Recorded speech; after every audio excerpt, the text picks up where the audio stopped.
ಎಲ್ಲರಿಗೂ ನಮಸ್ಕಾರ.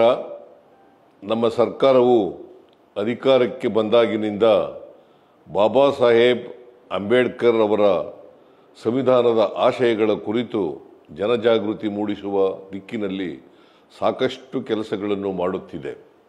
ಈಗಾಗಲೇ ಶಾಲಾ ಕಾಲೇಜುಗಳಲ್ಲಿ ಸಂವಿಧಾನದ ಪ್ರಸ್ತಾವನೆ ಓದನ್ನು ನಮ್ಮ ಸರ್ಕಾರ ಕಡ್ಡಾಯಗೊಳಿಸಿದ್ದು, ಸಂವಿಧಾನ ಜಾಗೃತಿ ಜಾಥಾದ ಮೂಲಕ ರಾಜ್ಯದ ಮೂಲೆ ಮೂಲೆಯನ್ನು ತಲುಪುವ ಕೆಲಸ ಮಾಡಿದೆ. ನಮ್ಮ ಸರ್ಕಾರದ ಈ ಕೆಲಸವು ದೇಶಾದ್ಯಂತ ಸದ್ದು ಮಾಡಿದೆ.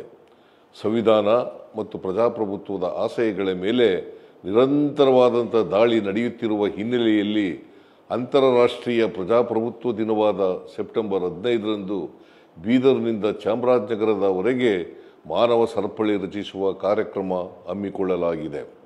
ಪ್ರಜಾಪ್ರಭುತ್ವದ ಮೌಲ್ಯಗಳ